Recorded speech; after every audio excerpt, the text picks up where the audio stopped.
Hello dear students, welcome back to my YouTube channel Barut English Hub. This is Rajni.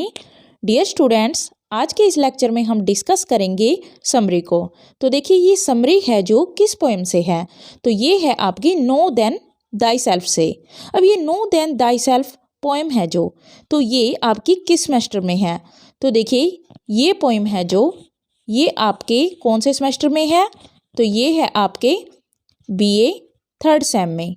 तो देखिए BA third same यानी कि BA second year के third same में ये आपकी थर्ड पोइम है। तो देखिए आपको पता है थर्ड सेम में हर एक पोइम है जो, इन सभी पोइम्स से आपके कई क्वेश्चंस आते हैं। तो देखिए 2 क्वेश्चन तो आपके आते हैं 6 and 6 मार्क्स के, यानी कि 12 नंबर के आपके क्वेश्चन आते हैं। 2 क्वेश्चन होते हैं जो अलग अलग पोइम से होते हैं और एक क्वेश्चन आता है आपका लॉन्ग क्वेश्चन। तो यहाँ पर भी आपके 2 लॉन्ग क्वेश्चन होते हैं जिनमें से आपको एक अटेम्प्ट करना होता है जो आपका होता है 10 नंबर का या फिर 12 नंबर का। तो देखिए हम जो यहाँ पर समरी करेंगे, अगर आपका इस पोइम के अंदर से कोई भी क्वेश्चन आता है तो आप इस समरी में से ही उसे लिख सकते हैं, और अगर लॉन्ग क्वेश्चन आते हैं तो आप डायरेक्ट ये पूरी समरी वहाँ पर राइट कर सकते हैं, आपके पूरे मार्क्स वहाँ पर आपको मिल जाएंगे। तो चलिए स्टार्ट करते हैं इस पोएम की समरी को। तो देखिए जो ये पोएम है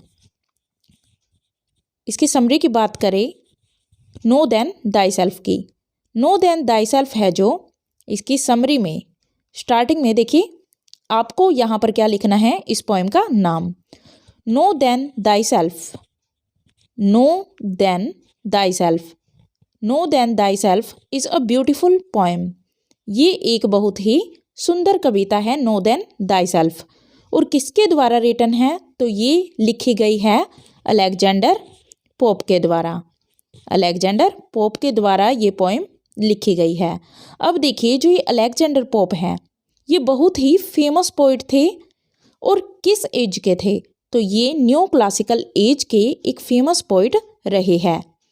और देखिए अलेक्जेंडर पोप है जो ये किस लिए जाने जाते हैं, अपनी बुद्धिमत्ता से भरी हुई पोएम्स के लिए ये जाने जाते हैं। यानी कि इनकी हर एक पोएम के अंदर कुछ ऐसी बातें मिलती है जिसको देखकर हमें लगता है कि वास्तव में ही ये एक बुद्धिमान व्यक्ति ने लिखी है। तो देखिए अलेक्जेंडर पोप के द्वारा लिखी हुई बहुत ही सुंदर कविता है नो देन दाई सेल्फ। अब देखिए नो होता है जानना, नो का मीनिंग क्या होता है, नो का मीनिंग होता है जानना, और देन का मीनिंग क्या होता है, देन का मीनिंग होता है तब, यानी कि पास्ट समय से रिलेटेड एक ऐसा समय जो कि चला गया है।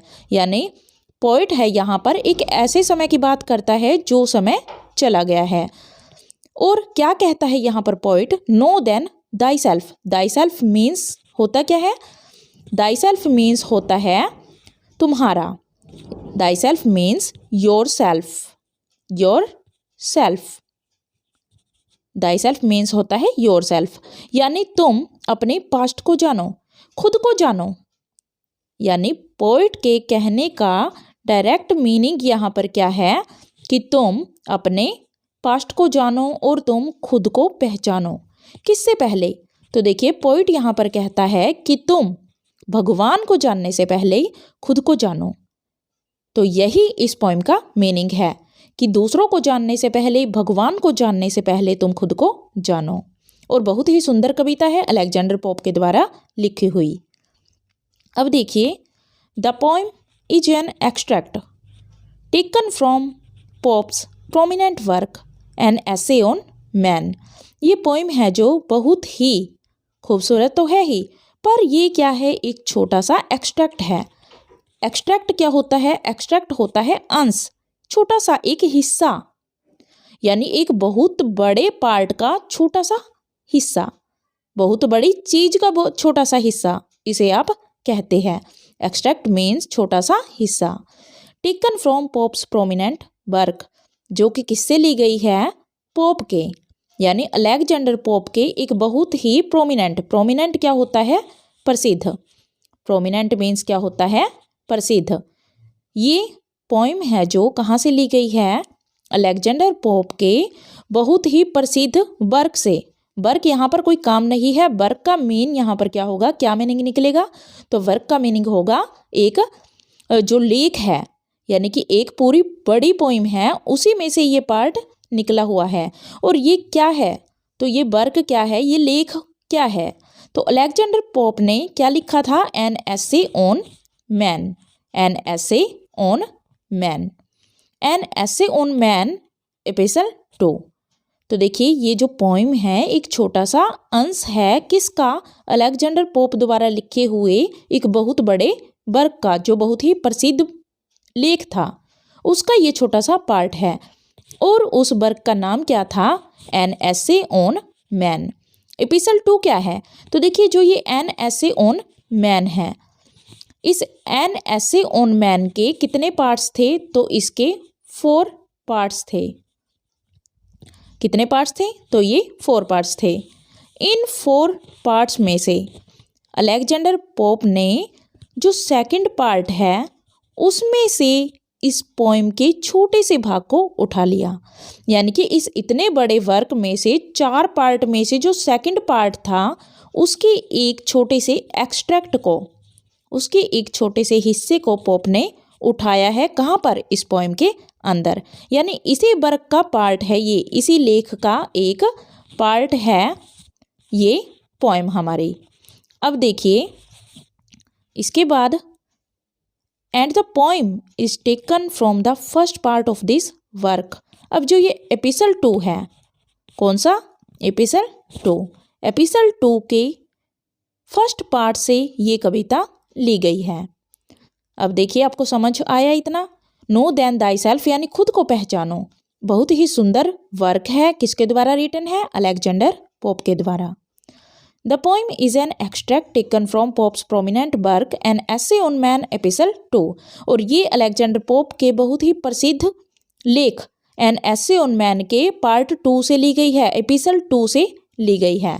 एपिसल देखिए क्या होता है, एपिसल का मीनिंग होता है कोई लेटर, यानी कि कोई पत्र। And the poem is taken from the first part of this work.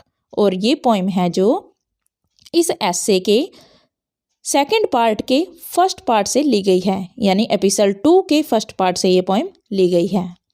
Alexander pope, तो कहाँ पर है हम, Alexander Pope dedicated this poem to Lord Bolingbroke, a political figure. तो देखिए अलेक्जेंडर पोप है जो, इसने नो देन दाई सेल्फ इस पोइम को समर्पित किया है, किसको, तो वो क्या है, इन्होंने लॉर्ड बोलिंगब्रोक को, लॉर्ड बोलिंगब्रोक को इन्होंने इस पोइम को डेडिकेटेड किया है, समर्पित किया है, यानी इसके लिए ही इन्होंने ये पोइम लिखी है। लॉर्ड बोलिंगब्रोक है जो एक पॉलिटिकल फिगर थे, यानी एक राजनीतिक व्यक्तित्व थे, वो उस समय के एक नेता कह सकते हो, एक ऐसे व्यक्ति थे जो एक नेता थे जो कि राजनीति से जुड़े हुए थे। Who helped Pope with many ideas that are used in this poem, जिसने, यानी लॉर्ड बोलिंगब्रोक के लिए यूज हुआ है यहाँ पर हु, तो ये हु किसके लिए यूज हुआ है, लॉर्ड बोलिंगब्रोक के लिए। तो लॉर्ड बोलिंगब्रोक है, उन्होंने अलेक्जेंडर पोप को, यानी इस पोइम के कवि को बहुत से आइडियाज़ दिए थे, बहुत से आइडियाज़ दिए, बहुत से तरीके बताए क्या करने के लिए, पोइम को लिखने के लिए, और वही तरीके अलेक्जेंडर पोप ने इस पोइम के अंदर यूज किए हैं। अब देखिए इसके बाद, इतना आपको समझ आया होगा। तो देखिए जो अब सेकंड स्टैंजा यहाँ पर है वो हमारा क्या है, the poem is known for its insightful wisdom. ये पोइम है जो किस लिए जानी जाती है, तो ये अपने इंसाइटफुल विजडम के लिए जानी जाती है, यानी कि इसमें दिमाग का बहुत ही अच्छा यूज किया गया है, यानी बुद्धिमत्ता पूर्वक इसे लिखा गया है इस पोइम को। When the poet starts a poem, जब पोइट इस पोइम को स्टार्ट करता है, he takes us on a way that is rejected by man. तो पोइम के स्टार्ट होते ही पोइट हमें कहाँ लेकर जाता है इस पोइम में, तो वो हमें एक ऐसे रास्ते पर लेकर जाता है जो रास्ता एक इंसान के द्वारा पहले से ही रिजेक्ट कर दिया गया है, यानी जिस रास्ते को इंसान छोड़ चुका है उस रास्ते पर कभी इंसान को ले जाना चाहता है। व्यक्ति को एक ऐसे रास्ते पर लेकर जाता है जो रास्ता उसने त्याग दिया है। Because of many possible and probable reasons, और इंसान ने, मानव ने वो रास्ता क्यों त्याग दिया, उसके पीछे बहुत से कारण थे। कैसे कारण? पॉसिबल यानी कि मैनी पॉसिबल रीजन्स, बहुत से रीजन्स थे जो कि संभव थे कि इंसान को वो रास्ता क्यों छोड़ना पड़ा, इसके पीछे बहुत से रीजन थे। प्रोबेबल होता है संभवतः, यानी कि संभावना थी, उन रीजन्स के होने की संभावना थी जिसके कारण इंसान ने उस रास्ते को छोड़ दिया। अब देखिए, इंसान है जो बहुत ही बुद्धिमान हो चुका है, उसे इतनी नॉलेज हो चुकी है कि अब वो भगवान के होने या ना होने में शक करता है, यानी कि उसे लगता है कि भगवान नहीं है, क्योंकि उसने साइंस को इतना पढ़ लिया है। तो यही चीज़ें यहाँ पर दिखाई गई है कि इंसान ने वो रास्ता त्याग दिया है जिस पर भगवान हुआ करते थे, यानी उसने भगवान को मानना बंद कर दिया है और भगवान में ही इंसान क्या करने लगा है, अब गलतियाँ निकालने लगा है, और इसके पीछे बहुत से रीजन्स है। The poet tries to vindicate God's way to man, यहाँ पर पोइट है जो वो ट्राई करता है, कोशिश करता है क्या करने की, विंडिकेट करने की। विंडिकेट क्या होता है? सही ठहराना, किसी चीज़ को न्याय संगत ठहराना, यानी कि जो कभी है वो भगवान के वे को, यानी भगवान ने जो रास्ता बनाया है किसके लिए, टू मैन, भगवान ने जो रास्ता इंसान के लिए बनाया है उसको बिल्कुल सही ठहराता है। कौन ठहराता है? पोइट। कभी भगवान द्वारा इंसान के लिए बनाए गए रास्ते को बिल्कुल सही ठहराता है। इनफैक्ट वास्तव में man thinks himself the Lord of the world, जो इंसान है खुद को संसार का स्वामी समझता है।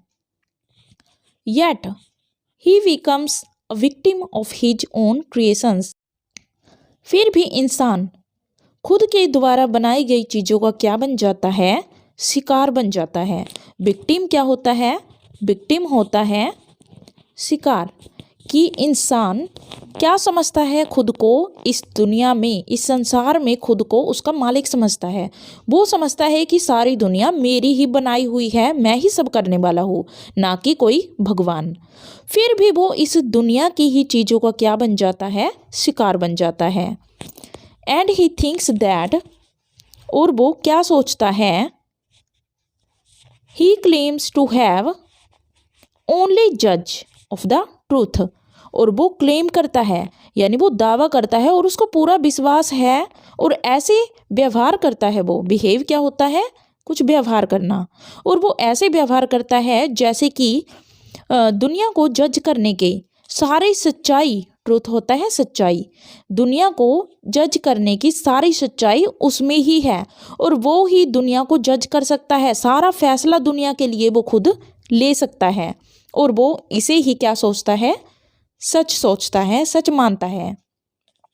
However, he himself throws him in the endless faults, फिर भी वो खुद को कहाँ फेंक देता है, थ्रोज होता है फेंकना, तो वो खुद को कहाँ फेंक देता है, एंडलेस फॉल्ट्स में। एंडलेस क्या होता है, जिसका कभी एंड नहीं होता, एंड प्लस लेस, यानी एक ऐसी चीज जिसका कभी भी अंत ना हो।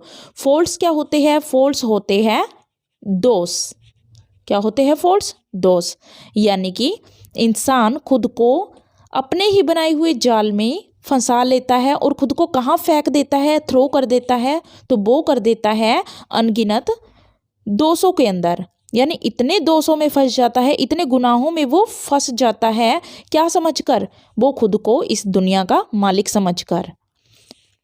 Actually the root of man's confusion lies in his existence, वास्तव में क्या है, जो रूट है, रूट होता है जड़, एक्चुअली मीन्स वास्तव में the root of the man's confusion lies in his existence, जो इंसान की कन्फ्यूजन्स है, यानी जो इंसान है हमेशा से ही कन्फ्यूज रहता है। किन किन चीज़ों में कन्फ्यूज रहता है वो हम अभी देखेंगे, किस किस चीज़ के अंदर वो कन्फ्यूज रहता है। तो इंसान का जितना भी कन्फ्यूजन होता है, जितनी भी उलझने होती है, वो सारी लाइज रहती है, लाइज मीन्स पाई जाती है कहाँ पर, उसके खुद के एग्जिस्टेंस में, उसके खुद के अस्तित्व में। यानी जितनी भी कन्फ्यूजन है इंसान में खुद में ही है, वो खुद ही उलझनों के अंदर फंसा हुआ है और यही उसकी जड़ है। यानी सारे कन्फ्यूजन्स की जड़ क्या है? इंसान का खुद का होना, उसका खुद का अस्तित्व होना, यानी वो इस दुनिया में है, यही सबसे बड़ी कन्फ्यूजन की बात है। Man always remains in different types of dilemmas like, इंसान खुद ही फंसा रहता है विभिन्न प्रकार की, डिफरेंट टाइप्स ऑफ यानी विभिन्न प्रकार की डायलेमाज में। डायलेमाज क्या होती है? दुविधाएं, यानी कि कुछ करूँ या ना करूँ। दुविधा क्या होती है? जब हम कुछ सोचते हैं कि हम ये काम करें या ना करें। वास्तव में इंसान कुछ ऐसी दुविधाओं में फंसा होता है, उलझनों में फंसा होता है, और उसके आगे कुछ दुविधाएं होती है कि वो ये काम करे या ना करे। जैसे कि वेदर और to act, whether to act और टू रेस्ट। इंसान किस दुविधा में फंसा होता है कि वो कोई एक्ट करे। एक्ट मीन्स यहाँ पर क्या होगा? कोई काम करे, कि वो कोई काम करे या फिर रेस्ट करे। रेस्ट मीन्स आराम करे। कि इंसान फंसा रहता है, हमेशा खुद की ही सोच में फंसा रहता है कि वो आराम करे या काम करे। वेदर ही कंसीडर्स हिमसेल्फ गॉड और डेविल, कि वो खुद को भगवान समझे या फिर कोई राक्षस, कोई दानव समझे। डेविल होता है कोई दानव। वेदर ही प्रियोरिटाइजेज हिज माइंड और बॉडी, कि वो प्रियोरिटी किसको दे। प्रियोरिटाइजेज होता है, प्रियोरिटी से बना हुआ शब्द है ये। पहल किसको दे? प्रियोरिटी होता है पहल देना। प्रियोरिटाइजेज मीन्स किसको पहल दे, अपने माइंड को दे या अपनी बॉडी को दे। यानी वो अपने दिमाग की सुने या अपने शरीर की सुने। होता क्या है, कई बार हम सोचते हैं कि हम हमारे दिमाग की सुने और हमारा शरीर क्या कहता है, हमारी बॉडी क्या कहती है, नहीं हम ये काम अब नहीं करेंगे, हम थक चुके हैं। तो देखिए बॉडी और माइंड में हमेशा ही क्या रहता है, एक उलझन बनी रहती है कि वो काम करे या ना करे। और माइंड कहता है कर सकते हो अभी भी तुम, पर बॉडी कहती है नहीं हम थक चुके हैं। तो ठीक वैसे ही दुविधाएं होती हैं। इंसान हमेशा ही खुद की बनाई हुई दुविधाओं में ही फंसा रहता है। अब देखिए that's why the poet calls him, और इसी कारण पोइट क्या कहता है? हिम। हिम किसके लिए यूज हुआ है? वो हुआ है इंसान के लिए। किसके लिए यूज हुआ है? इंसान के लिए। तो पोइट यहाँ पर कहता है, किसको कहता है? इंसान को। द ग्लोरी, ग्लोरी क्या होता है? ग्लोरी होता है शान, शान। यानी वो इंसान को क्या कहता है पोइट? वो इंसान को शान कहता है। जेस्ट, जेस्ट क्या होता है? जेस्ट होता है कोई मजाक। इंसान को एक मजाक कहता है कि इंसान तो खुद में ही एक मजाक है। And the riddle of the world, riddle होता है कोई पहेली, और वो इंसान को इस दुनिया की पहेली कहता है। यानी वो इंसान को अलग अलग नामों से पुकारता है। कभी तो वो कहता है इंसान को कि वो इस दुनिया की शान है, यानी दुनिया उसी से है।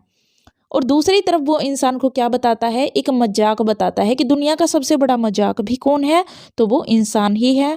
और इस दुनिया की सबसे बड़ी पहेली, यानी जिसे सुलझाया नहीं जा सकता, इंसान को कोई नहीं समझ सकता कि कब उसके माइंड में क्या चलता है, सब उसने किसको कहा है? इंसान को कहा है।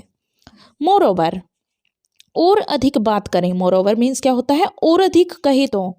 The poet equates man's ignorance with man's irrationality, जो पोइट है तुलना करता है। इक्वेट्स होता है तुलना करना। इंसान की, मैंस इग्नोरेंस, इंसान की जो इग्नोरेंस है, इग्नोरेंस होता है अज्ञानता, यानी कि इंसान के पास ज्ञान नहीं है। अब पोइट क्या करता है? इंसान की अज्ञानता की तुलना करता है किसके साथ? इंसान की इरेशनैलिटी के साथ। रैशनल होता है तार्किक, जो तर्क करता है, हर बात पर सोचता है कि ये है या नहीं है, ये हो सकता है या नहीं हो सकता, और इनके जवाब ढूंढने की कोशिश करता है, उसे हम रैशनल कहते हैं। अब यहाँ पर है इरेशनल, यानी कि अतार्किकता। अब यहाँ पर पोइट इंसान की अज्ञानता को उसकी अतार्किकता के साथ तुलना करता है। इन द एंड, अंत में क्या होता है? The poet exclaims man's nature and declares man as the enigma and mystery of the world. अब देखिए अंत में कवि क्या करता है, एक्सक्लेम व्याख्या करता है इंसान के नेचर की, मैंस नेचर मीन्स इंसान के प्रकृति की, कि इंसान की प्रकृति कैसी है, उसका स्वभाव कैसा है।